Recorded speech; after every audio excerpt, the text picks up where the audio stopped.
tempat tinggal jin. Jin itu menurut kita tinggalnya di kamar mandi. Itu salah satu tempatnya. Jin itu tinggal di tempat yang kosong, rumah yang kosong, tempat yang gelap, kuburan, gua, laut, hutan, tempat sampah, kamar mandi. Yang tinggal di tempat kotor jin kafir. Ada di masjid sama kita, ada jin beriman, ikut sholat juga, tapi tidak mengganggu. Kalau sudah mulai mengganggu, maka disebut jin fasik, wajib diusir. Kalau di rumah kita ada jin, tidak mengganggu, tapi kalau sudah mulai mengganggu, kita harus mengusirnya. Ada cara untuk meruqyah rumah kita, untuk kita mengusir hal-hal seperti itu. Maka jin itu pada umumnya semua tempat itu dimasuki, khususnya tempat yang digurung, rumah kosong, khususnya rumah yang tidak ditempati sudah lama. Maka banyak orang punya rumah mau dijual susah, karena saking lama kosong ditempati jin, setiap orang masuk diganggu. Ya, jadi orang gak nyaman lihat rumah tersebut. Maka perlu dibersihkan terlebih dahulu, kemudian bisa ditawarkan atau dijual.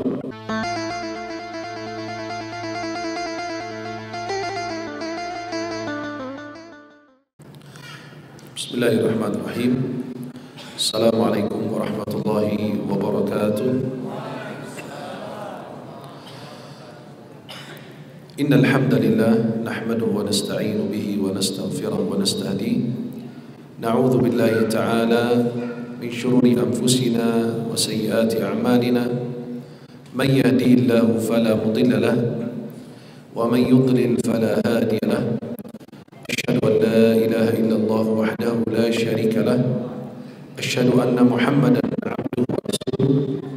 Allahumma salli wa sallim wa barik alaihi wa alihi wa ashabihi wa man tabi'ahum bi ihsanin ila yaumiddin wa alaina ma'ahum bi rahmatika ya arhamar rahimin. Para jemaah yang dimuliakan Allah, uhibbukum jami'an fillah. Saya mencintai kalian semua karena Allah. Semoga Allah senantiasa mempertemukan kita di dunia dalam taat dan di akhirat di surganya Allah. Alhamdulillah, di malam hari ini bisa memandang wajah-wajah penghuni surganya Allah. Semoga kita yang hadir di malam hari ini mendapatkan keberkahan, kemuliaan dari Allah Subhanahu wa taala.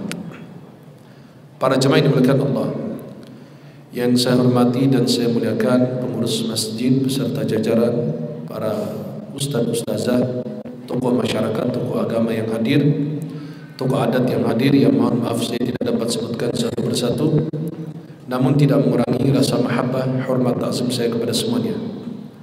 Semoga kita senantiasa berada dalam lindungan Allah, senantiasa mendapatkan keberkahan dari Allah Subhanahu wa taala. Para jemaah yang dimuliakan Allah, Allah Subhanahu wa taala menciptakan makhluknya berbagai macam. Allah ciptakan malaikat, Allah ciptakan manusia, dan Allah menciptakan jin.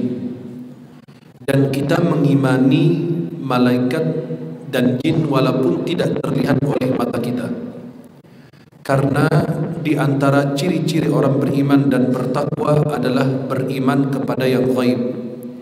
Kita tidak pernah menyaksikan neraka atau surga, bahkan siksa kubur. Kita tidak pernah jumpa dengan Rasulullah, tapi kita beriman kepada Rasulullah dengan apa yang disampaikan Rasulullah. Kita beriman bahwa adanya surga, adanya neraka, adanya siksa kubur, dan seterusnya. Allah berfirman di awal surat Al-Baqarah, Alif Lam Mim, Dzalikal kitabu la raiba fihi hudan lil muttaqin alladzina yu'minuna bil ghaib. Di antara ciri orang-orang yang bertakwa, mereka beriman kepada yang ghaib. Jin itu betul keberadaannya, bahkan kita mengimaninya, walaupun di antara kita belum pernah berjumpa dengannya. Kenapa? Karena ini perkara yang ghaib yang sudah disampaikan di dalam Al-Quran. Ada sekitar 29 ayat berbicara tentang jin. Bahkan dalam Al-Quran ada surat yang disebut dengan surat Al-Jin, dalam juz 29. Allah berfirman, Qul uhiya ilayya annahu istama'a nafarun minal jin faqalu inna sami'na qur'anan ajaba yahdi ila ar-rusydi fa amanna bihi, dan seterusnya. Maka ada satu surat di dalam Al-Quran dinamakan dengan surat Al-Jin. Siapapun mengingkari keberadaan jin, maka dialah mengingkari Al-Quran. Dan itu menjadi rukun dan akidah orang beriman adalah beriman kepada yang gaib, termasuk mengimani keberadaan jin walaupun tidak terlihat. Saya selalu gambarkan roh yang di dalam tubuh yang menggerakkan kita. Maka dengan adanya roh di dalam tubuh, kita bergerak, kita hidup. Pada saat roh itu dicabut, berarti orang itu tidak berdaya, diwafatkan oleh Allah dengan mencabutnya rohnya. Aliran listrik tidak terlihat, tapi ketahui aliran listrik itu berjalan pada saat lampu itu nyala, pada saat lampu itu mati. Maka tidak semua yang tidak terlihat tidak ada. Kita tidak pernah melihat Allah, tapi kita menyaksikan mukjizat-mukjizat ciptaan-ciptaan Allah, ya, yang ada di sekitar kita. Kita mengimani ini adanya Rasulullah walaupun kita tidak pernah berjumpa dengan beliau. Maka para jemaah yang dimuliakan Allah, jin itu adalah makhluk Allah yang tersembunyi, yang tidak nampak, tidak terlihat, kecuali kalau dia menampakkan dirinya. Dan orang yang memahami dan meyakini bahwa jin itu ada tapi tidak terlihat, itulah keyakinan seorang beriman.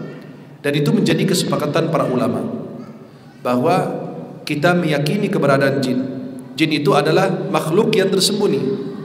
Maka yang perempuan pada saat hamil, yang di dalam rahimnya disebut janin, karena tidak terlihat. Begitu dengan jin, artinya makhluk Allah, ciptaan Allah yang tidak terlihat. Kemudian para jemaah yang dimuliakan Allah, apa bedanya antara jin dan syaitan? Kita selalu mendengar istilah jin dan istilah syaitan. Kata Imam Ar-Razi dalam kitab Mafatihul Ghaib, ketika beliau menafsirkan surat Al-Hijr ayat 27, pendapat yang kuat, pendapat yang sahih, bahwa syaitan adalah bagian dari jin. Kata beliau, yang beriman tidak boleh disebut dengan kalimat syaitan, tapi kalau jin yang kafir disebut dengan kalimat syaitan. Saya ulangi lagi, syaitan bagian daripada jin. Kata beliau, karena yang kufur disebut dengan syaitan, tapi kalau jin yang baik, yang beriman, tidak bisa disebut dengan kalimat syaitan. Maka para jemaah yang dimuliakan Allah, inilah perbedaan antara jin dan syaitan. Berarti induknya asalnya jin, tapi cabangnya bercabang. Yang baik disebut jin, yang buruk, yang terkutuk namanya syaitan. Maka kita selalu baca ta'awudz, a'udzu billahi minasyaitan, bukan minal jin. Karena di antara yang jin itu ada yang baik, ada yang tidak. Maka yang tidak baik itu disebut dengan kalimat syaitan.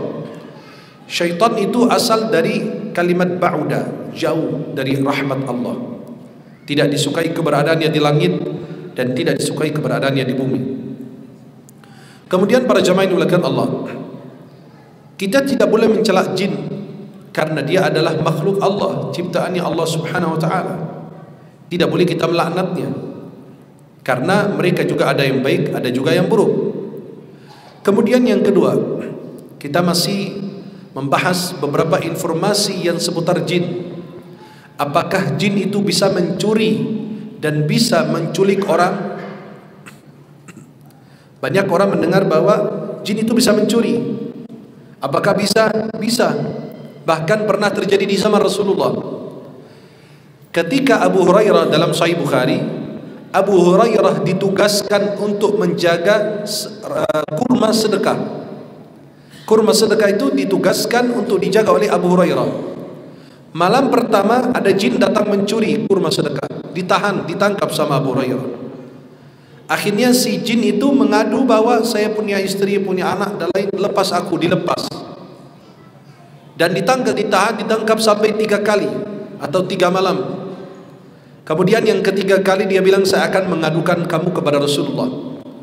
Tapi malam pertama pada saat ditangkap, esok hari Abu Hurairah cerita, "Ya Rasulullah, tadi malam aku menangkap jin." Kata Nabi SAW, "Terus apa yang kau lakukan?" Dia bilang dia punya istri, punya anak, kasihan, lepas aku udah lepas. Kata Rasulullah, "Nah, dia bohong, dia balik lagi nanti." Berarti keyakinan kita terhadap jin itu pada dasarnya mereka itu bohong, pendusta.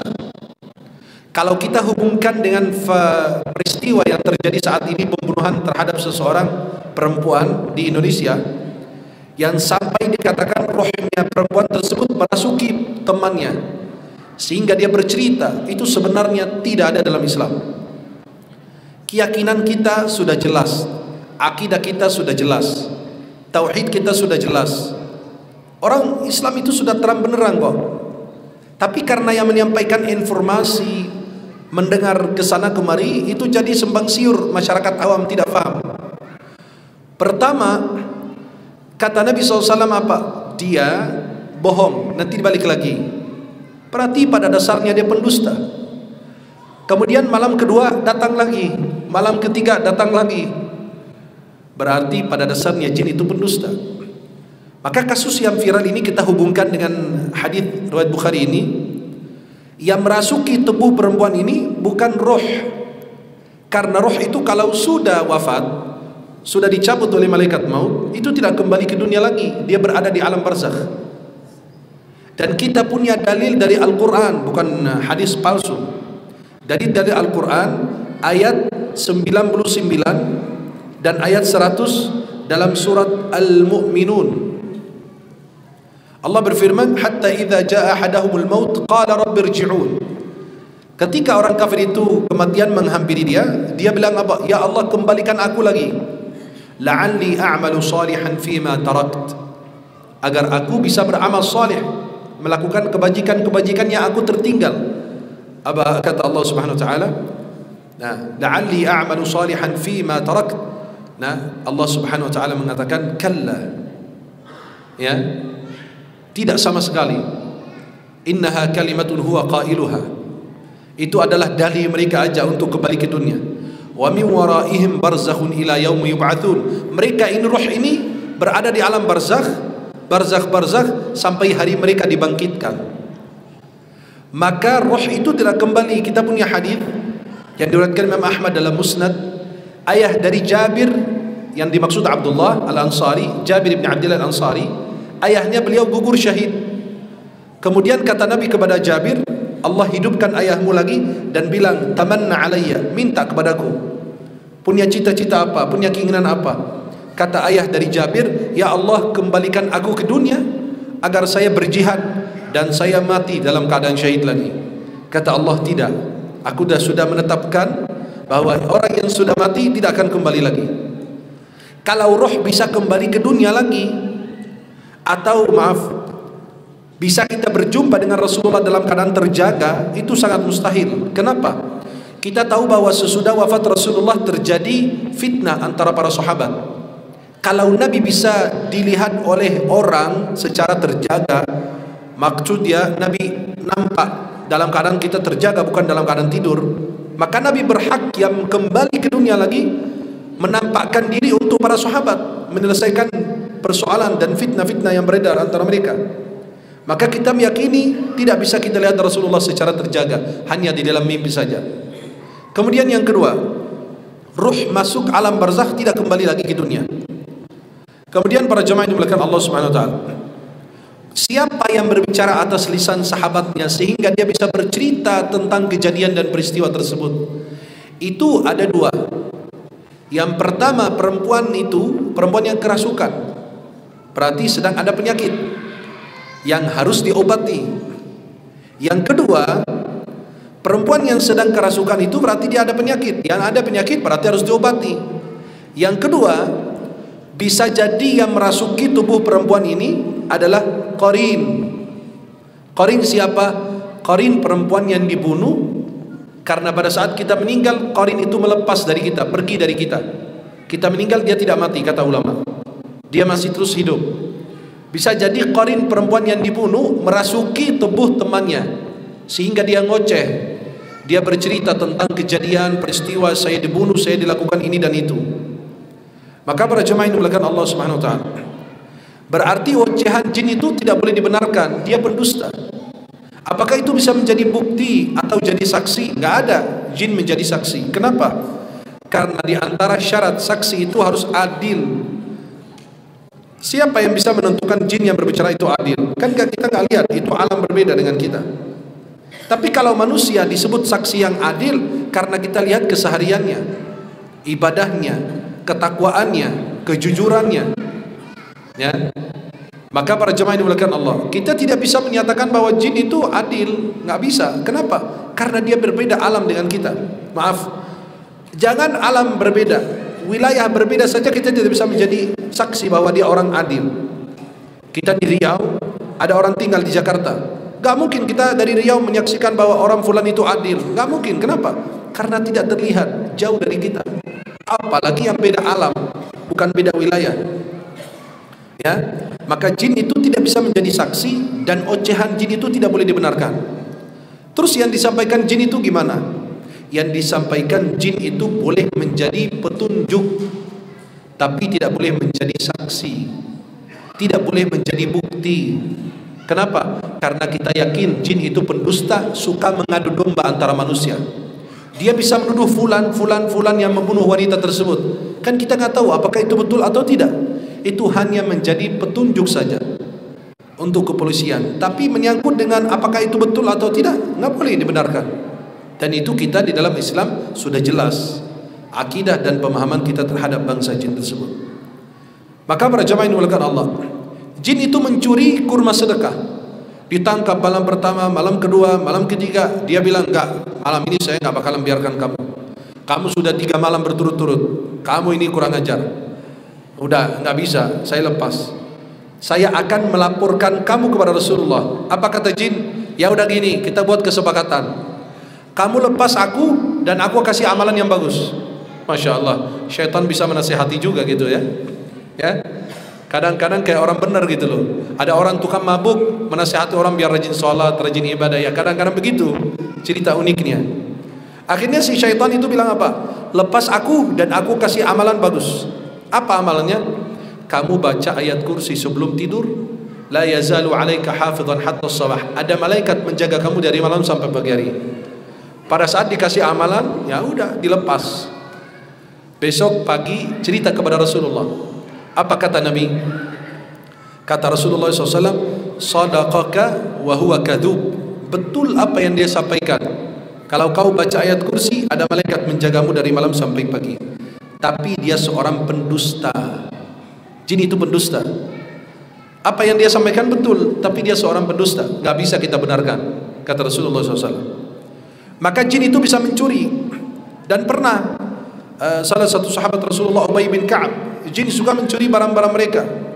Ya, tapi jin itu tidak bisa mencuri sesuatu yang sudah dikunci, apalagi dibacakan Bismillah. Maaf, antum simpan uang di dalam Quran atau berkas atau apapun itu di dalam Quran, itu tidak menjadi bukti bahwa itu tidak hilang, pasti hilang juga. Tidak menunjukkan bahwa oh kalau saya simpan uang di dalam mushaf Quran, saya simpan di lemari, berarti jin tidak mencuri. Mencuri dia, tapi dia nggak berani membuka pintu yang sudah dikunci, apalagi menggunakan nama Bismillah. Atau tempat wadah seperti ini, kan sebelum tidur dianjurkan pada saat mau tidur tutup bejana-bejana kita. Kan Nabi menganjurkan kita. Di Indonesia kita tutup pintu pada saat maghrib, padahal itu sunnah. Sunnah tutup pintu, kenapa? Karena jin mulai berkeliaran. Anak-anak kita disuruh masuk, tahan, jangan sampai anak itu dilepas sore hari menjelang maghrib. Maka orang tua bilang masuk udah maghrib. Sebenarnya itu amalan sunnah, tapi niat kita tradisi bukan sunnah. Coba kalau niatkan sunnah dapat pahala. Coba amalan kecil setiap hari kita lakukan. Masuk nak, sunnah Rasulullah. Coba dia disampaikan ke anak-anak. Sunnah Rasulullah pada saat maghrib, anak-anak masuk, kita tutup pintu. Jangan hubung-hubungkan dengan tradisi. Nanti anak bilang, orang tua di mana sih? No, kita udah 2024 masih aja mikir, masih aja begitu gitu. Dia beranggapan ini khayalan dari orang tua dulu. Sedangkan ini kalau diajarkan, nak masuk sayang, karena ini sunnah Rasulullah. Lihat, menghubung-hubungkan anak dengan Rasulullah, dengan sunnah Nabi. Nak, masuk sayang, karena saat maghrib itu jin berkeliaran, nanti kamu diganggu jin, repot. Akhirnya kita tutup pintu, dan itu adalah sunnah. Kemudian kata Nabi, sebelum tidur bejana kalian ditutup. Kenapa? Kan ada jin itu berubah ular, bisa meracuni kita. Kan kita kalau nggak tutup, ya ular itu bisa masuk sini, atau ada binatang yang membahayakan, kemudian kita minum, itu berbahaya. Maka pada saat tutup bejana, bismillah. Matikan lampu, bismillah. Tutup pintu rumah, bismillah. Jin tidak bakalan buka dan tidak bakalan masuk. Hadisnya sudah jelas. Halo? Halo? Jadi lihat, amalan kecil begini menjaga kita. Saya punya keluarga di Mesir. Beliau itu sebelum tidur, karena masakan yang mereka masak, akhirnya penutup daripada pancinya itu dimiringin sedikit gitu loh, masih terbuka. Alasan baru dipanasin. Kan harus ditunggu dulu selesai, kalau sudah adem baru ditutup biar aman. Enggak, ini dimiringin aja begini. Akhirnya enggak tahu ada binatang atau ada jin, wallahu alam. Tiba-tiba bangun pagi hari, ya, atau tengah malam ada yang tutup, tapi kan sudah kebuka lama. Mereka bangun tidur, ya dipanasin tuh makanan, makan. Satu keluarga yang tinggal di situ yang makan makanan itu masuk rumah sakit, keracunan. Kenapa? Karena kita tidak mengamalkan sunnah. Jangan meremehkan sunnah. Sunnah itu menjadi penyelamat di akhirat tuh. Tanda cinta kepada Rasulullah. Dulu para sahabat mengamalkan sunnah karena sunnah dari Nabi. Tapi kita meninggalkan sunnah. Sunnah dikerjakan dapat pahala, tidak dikerjakan tidak apa-apa. Itu orang-orang yang kurang cinta kepada Rasulullah. Tapi kalau orang yang hebat cintanya kepada Nabi, sunnah diamalkan dapat pahala, tidak diamalkan rugi. Sunnah qabliyah ba'diyah ini, bayangkan, bisa menutupi kekurangan salat fardu di hari kiamat. Hadis dari riwayat Tirmidzi dari Abu Hurairah radhiyallahu anhu. Maka jin itu bisa mencuri, ya, tapi dia tidak bisa mencuri sesuatu yang sudah ditutup dengan bismillah. Letakkan anak kita pada saat tidur, bismillah, tidak dekati jin. Tutup pintu rumah kita malam hari, bismillah. Pintu masjid, bismillah. Tiba-tiba kotak infak hilang. Ya? Dan kita melihat banyak dari CCTV, dari kamera, banyak kejadian-kejadian aneh. Ya, saya punya informasi, dapat informasi kemarin, salah satu jamaah di salah satu wilayah saya nggak sebut, beliau itu mengatakan malam hari istrinya lagi di garasi beliau besar. Tiba-tiba, dan di CCTV itu ada, istri lagi dan anaknya lagi duduk di garasi di belakang mobil. Tiba-tiba mobil itu nyala dan jalan sendiri, nabrak. Anak dan istrinya, dia meninggal di tempat. Kenapa? Karena pada saat ditutup pintu garasi atau dirapatkan, tidak dibaca bismillah. Maka itu berbahaya. Hal kecil itu bisa berbahaya efeknya. Dan jangan remehkan amalan-amalan kecil dalam Islam, karena itu semua pasti ada manfaatnya. Masuk WC aja sudah diatur. Ribet, masa masuk WC aja harus pakai kaki gini? Aman aja, loncat pakai 2 kaki aja. Itu enggak. Kenapa? Karena itu tempat kotor. Kita menggunakan kaki kiri karena tempatnya kotor. Tapi kalau ke masjid pakai kaki kanan. Dan kita dianjurkan baca doa, keluar baca doa lagi. Luar biasa. Kenapa? Karena di situ banyak hikmah, banyak pelajaran yang mungkin kita faham atau tidak faham. Maka yang pertama, jin itu mencuri kecuali sesuatu yang ditutup dengan bismillah. Yang kedua, pernah kita dengar kasus anak yang masuk hutan, kemudian dia diculik jin kata dia, dan dibawa ke alam mereka. Betul gak itu? Dalam syariat Islam, dalam pandangan Islam, betul gak? Betul, ada. Kata ulama, betul itu bisa terjadi, tapi jarang terjadi. Artinya apa? Ya gak setiap hari kita dengar ada diculik jin, habis manusia. Kata orang, ngapain jin culik orang Indonesia yang muslim? Kenapa gak culik orang Zionis aja? Lah itu bukan urusan kita. Orang kafir gak bisa kerja sama dengan jin, bukan sama. Jin kafir, dia kafir, ya sama aja gitu loh. Kayak orang bilang, kenapa sih jin itu selalu ganggu orang Islam? Ya karena dia mengganggu orang baik. Kalau orang buruk, ngapain diganggu? Jin itu ada di depan masjid di sini, di depan pintu sana. Tapi jin yang kafir, yang besar, bukan jin yang kecil. Di depan diskotik, tempat karaoke, itu tempat maksiat, nggak ada jinnya. Karena manusia masuk jin semua. Halo? Apalagi sekarang di Indonesia, punya duit, bikin tempat karaoke besar, ujung-ujungnya rusuh, baru ditutup. Awalnya, ayo kita berdansa, kita berdansa. Ini siapa ini orang? Lahir di mana itu? Ada di mana itu? Pinggir rel apa di mana itu orang? Tiba-tiba, ayo kita berdansa, perempuan berdansa sampai akhir hayat. La haula wala quwata illa billah. Ini manusia muncul dari lubang mana ini? Ini muncul dari mana itu orang? Akhirnya pada saat masyarakat rusuh, nangis. Kami minta maaf karena telah menyinggung perasaan masyarakat dan ini dan itu. Lah, kamu dari awal kenapa gak jaga adab? Ente orang mana datang di sini merusak anak bangsa, anak-anak lingkungan, kan buruk sekali. Ente tahu dari awal, nanti kalau umat Islam bergerak selesai urusan. Cuma kita baik aja, saling menjaga hubungan. Itu yang disayangkan. Itu orang punya duit merusak anak, generasi kita rusak. Wallahu alam ke depan apa yang terjadi. Maka jin itu bisa menculik. Bahkan pernah terjadi, ada riwayat yang diriwayatkan oleh Imam Al-Baihaqi, di zaman Sayyidina Umar bin Khattab ada orang yang diculik jin selama 4 tahun. Kemudian dia dikembalikan lagi. Lalu dia ditanya, kok kamu bisa kembali lagi?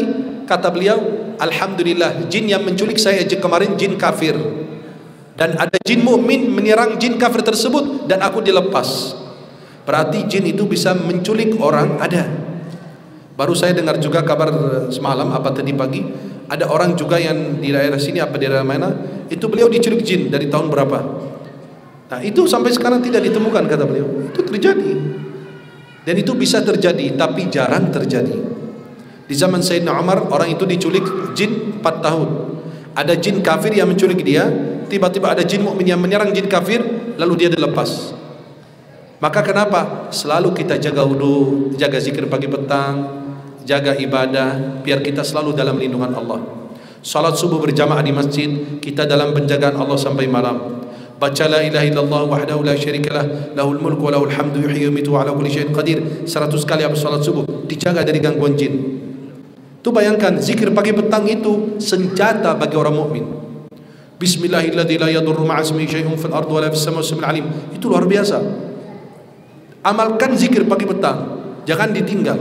Sekarang di aplikasi juga ada kok, banyak, bisa antum amalkan. Kemudian para jemaah yang dimuliakan Allah, apakah jin itu bisa merasuki tubuh manusia? Apakah jin bisa masuk ke dalam tubuh? Kata Imam Ahmad bin Hanbal ketika ditanya anaknya, mereka mengatakan bahwa jin itu tidak masuk tubuh manusia. Kata Imam Ahmad, yakdzibun, mereka berdusta. Dia berbicara atas lisannya, atas lisan orang yang dirasuki jin. Dan Syekhul Islam Ibn Taimiyah mengatakan, sepakat ulama Ahlus Sunnah wal Jamaah bahwa jin itu bisa merasuki manusia kecuali firqah golongan Mu'tazilah, karena mereka pakai akal, tidak pakai dalil. Maka kalau kita pakai akal, agama berantakan. Beragama dengan akal repot. Beragama itu harus pakai dalil, petunjuk dari Rasulullah. Dan sebaik-baik petunjuk adalah petunjuknya Nabi Muhammad. Baru saya tadi posting di Instagram saya, history tadi, ada sebagian wilayah mereka naik gunung apa itu lagi haji katanya. Mungkin lihat, Saudi jauh, ya udah di sini aja hajinya. Kenapa? Mereka beragama pakai akal, tidak pakai dalil. Maka kalau orang melakukan agama yang ini tradisi begini, yang ini tradisi begini, agama itu jadi mainan. Tapi karena sudah diberikan batasan-batasan dan petunjuk dari Rasulullah, dan sebaik-baik petunjuk adalah petunjuk dari Nabi Muhammad SAW, maka jin itu bisa merasuki tubuh manusia. Apakah manusia bisa melihat jin? Orang yang bisa melihat jin itu ada dua. Yang pertama, orang yang kerasukan jin, ketika melihat orang yang kerasukan dia tahu dia ada jinnya. Yang kedua, dukun yang punya jin. Dukun kan punya khadam, punya jin pelayan dia. Karena dia kan dukun kafir, musyrik. Dia melakukan beberapa keharaman, berzina dengan ibunya, berzina dengan anaknya, baru dia bisa menghadirkan jin. Atau menggunakan Al-Quran di alas kaki sebagai alas kaki, kemudian dia masuk WC, itu jin akan menampakkan diri untuk dia. Atau Al-Quran ditulis di telapak kakinya, atau menulis Al-Quran terbalik, atau menulis Al-Quran dengan benda najis atau darah haid.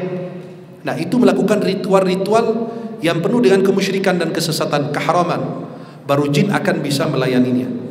Maka yang melihat jin yang kedua, yang pertama orang kerasukan, ya, atau yang kedua dukun. Kecuali kita siapapun bisa melihat jin. Dalam bentuk apa? Kalau dia menjelma dalam bentuk apa? Ular, manusia, binatang, siapapun bisa melihatnya. Apabila ada yang mengaku melihat jin dalam bentuk asli, maka kata Imam Syafi'i, kami menolak kesaksiannya. Kenapa? Karena bertolak belakang dengan firman Allah, innahu yarakum huwa wa qabiluhu min haitsu la tarawnahum. Sesungguhnya jin dan syaitan dapat melihat kalian dari satu tempat yang kalian tidak dapat melihatnya. Kata Imam Syafi'i, barang siapa mengaku melihat jin dalam ciptaan aslinya api, maka kami tolak kesaksiannya, dia orang fasik. Kecuali para nabi dan rasul, kan beda levelnya. Kemudian para jemaah yang dimuliakan Allah, tempat tinggal jin. Jin itu menurut kita tinggalnya di kamar mandi. Itu salah satu tempatnya. Jin itu tinggal di tempat yang kosong, rumah yang kosong, tempat yang gelap, kuburan, gua, laut, hutan, tempat sampah, kamar mandi. Yang tinggal di tempat kotor, jin kafir. Ada di masjid sama kita, ada jin beriman, ikut sholat juga, tapi tidak mengganggu. Kalau sudah mulai mengganggu, maka disebut jin fasik, wajib diusir. Kalau di rumah kita ada jin, tidak mengganggu, tapi kalau sudah mulai mengganggu, kita harus mengusirnya. Ada cara untuk meruqyah rumah kita, untuk kita mengusir hal-hal seperti itu. Maka jin itu pada umumnya semua tempat itu dimasuki, khususnya tempat yang digurung, rumah kosong, khususnya rumah yang tidak ditempati sudah lama. Maka banyak orang punya rumah mau dijual susah, karena saking lama kosong ditempati jin, setiap orang masuk diganggu. Ya jadi orang gak nyaman lihat rumah tersebut. Maka perlu dibersihkan terlebih dahulu, kemudian bisa ditawarkan atau dijual. Kemudian para jemaah yang dimuliakan Allah, makanan jin. Apa sih makanan jin? Kita punya hadis dalam Sunan At-Tirmidzi dengan sanad sahih. Nabi bersabda, la tastanju birrawath. Jangan kalian beristinja dengan kotoran dan dengan tulang.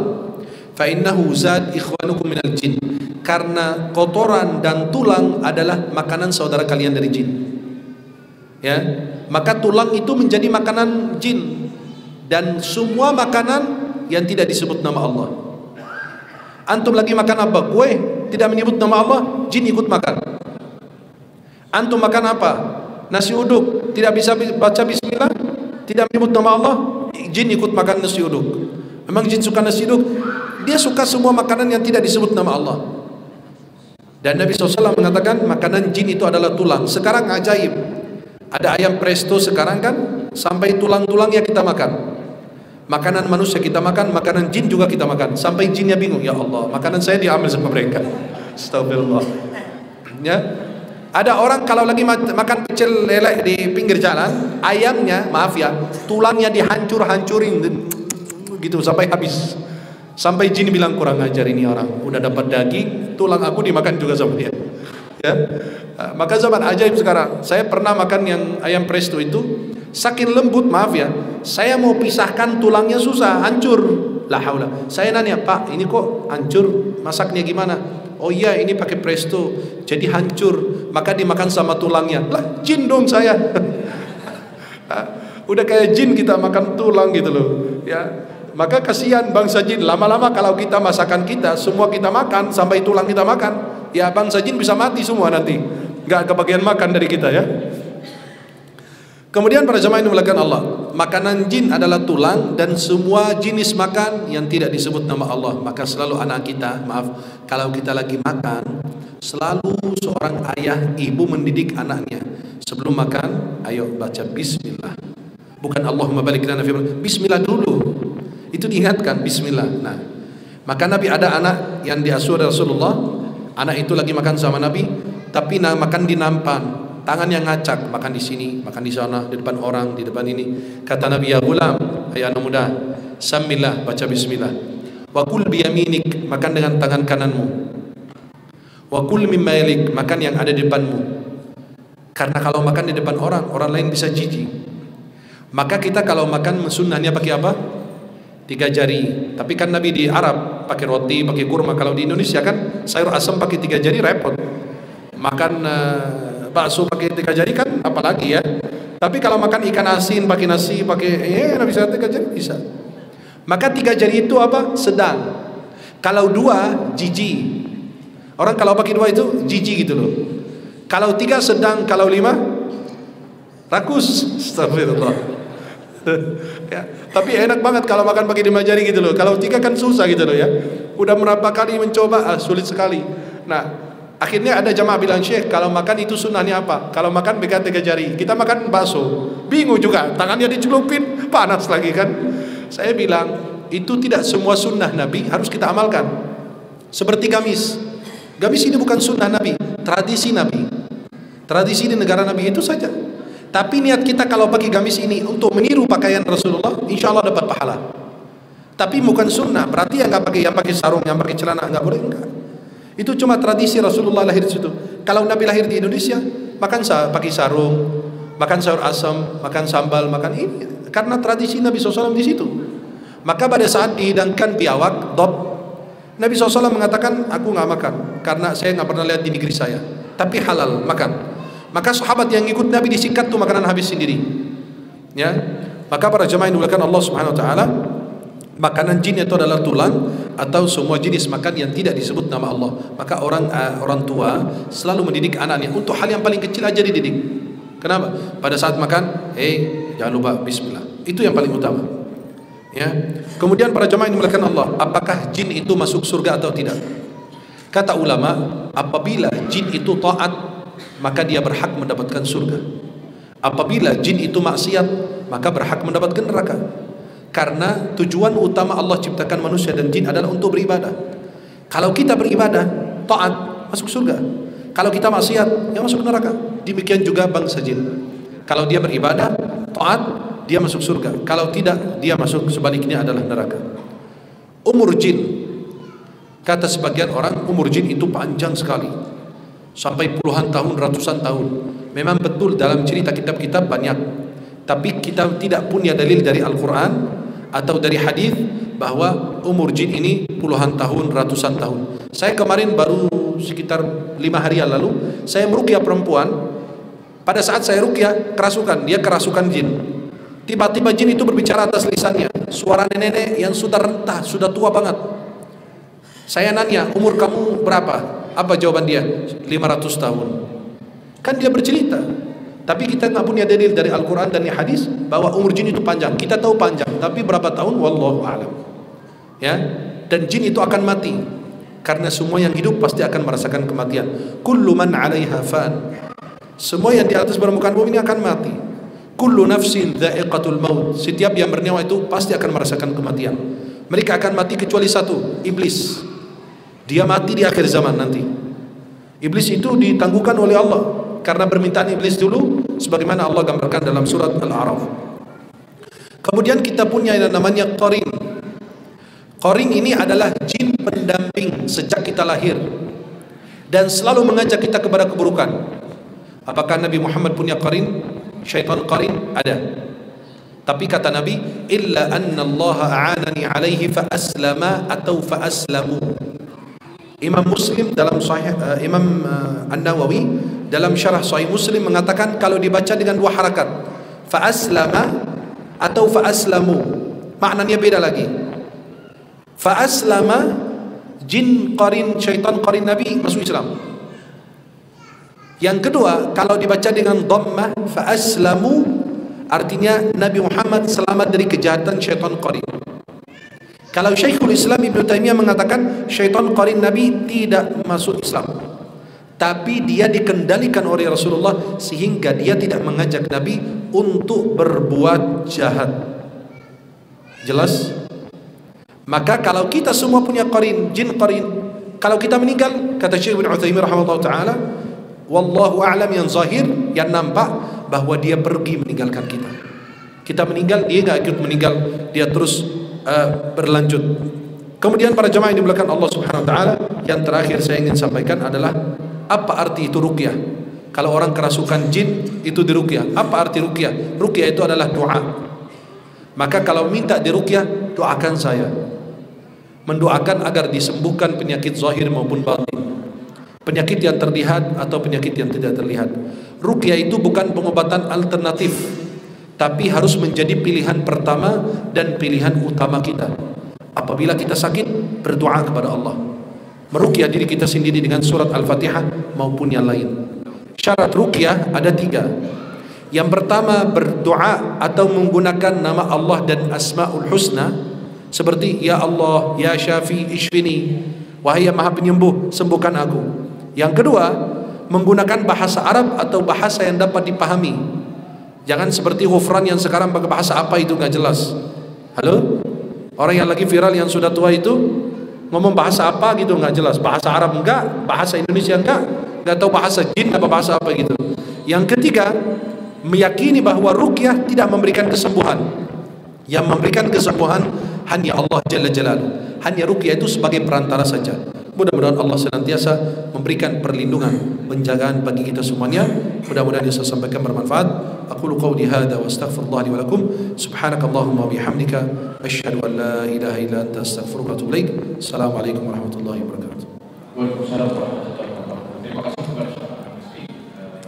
Hari ini kita sudah mau 10 Isya. Kita akan melaksanakan sholat Isya dan azan